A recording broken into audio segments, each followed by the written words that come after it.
C'est quoi ton plus grand, ton meilleur souvenir en PF? C'est relativement facile, je dirais. C'est Question orientée. Question orientée. C'est il y a 8 ans, je pense, demi-finale de play-off contre Boulazac. Évreux, un panier derrière la planche pour la prolongation. Du baba tout craché. Ouais, voilà. Pas mal de chance à être au bon endroit au bon moment. Mais non, c'est pour l'instant, à l'heure actuelle, c'est mon meilleur souvenir. Alors Guy, alors pour toi, quelle est, toute compétition confondue, la meilleure série de play-off de l'histoire? Waouh.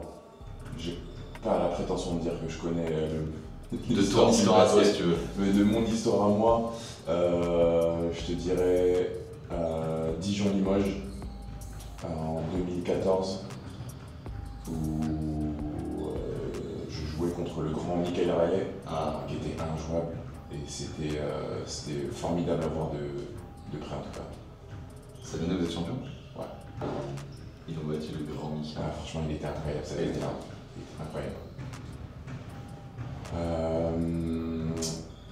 Quel est selon toi le plus important à avoir pour nous sur CPF? Je dirais de la combativité et de la constance qui résume un petit peu notre saison où dès qu'on a été dans ces deux facteurs-là, on a quand même perdu très peu de matchs.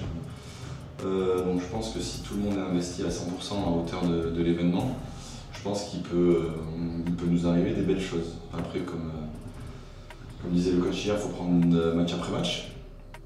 Mais j'ai la faiblesse de croire qu'on est armé pour bien jouer cette playoff.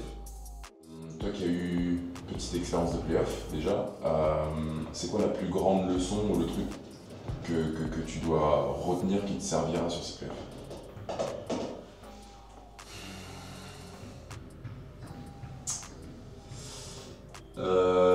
De rester humble et de jouer match après match, parce que l'année à Évreux où on bat Boulazac, qui était entre guillemets les favoris pour monter en demi, on arrive un petit peu la fleur au fusil contre le Portel en finale. On pensait que ça allait passer et on a pris 30 points et 30 points. Donc voilà, il n'y a pas eu de finale, c'est pas comme si c'était 35, on a eu de la chance, c'était que 30. Mais ouais, du coup tous les espoirs ont été balayés en 4 jours et ça a été assez compliqué à digérer parce qu'on était un peu le petit poussé de la compétition, avec le petit budget et tout. Et l'histoire était belle, mais elle n'a pas été parce qu'on s'est vu trop vite. Elle va être le facteur X de cette play-off pour toi. Ou qui? Je te dirais que ce sera le public. Ouais. Je pense que à domicile, on s'est montré qu'on pouvait être un rouleau compresseur.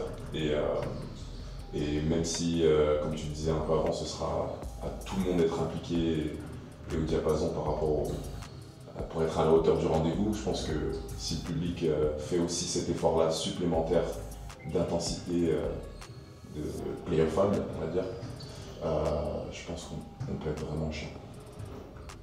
Ok, dernière question. Question ouverte. Est-ce que tu penses que l'histoire pourrait être incroyable si nous arrivons à ramener ce club tous les deux dans la même équipe au plus haut niveau? C'était vraiment, je pense que c'était l'objectif depuis le début. En tout cas, mon ambition personnelle en revenant au club, c'était de redonner ce qu'il m'a donné, tu vois. Donc, il m'a donné le goût du travail, une opportunité de m'imposer entre guillemets au plus haut niveau. Donc, faire partie du groupe qui le remettrait à sa place, entre guillemets, ce sera vraiment une énorme fierté et encore une fois, je pense qu'on peut le faire et ce sera encore plus beau avec toi, Baba. Ça serait fantastique. On va avoir besoin de vous.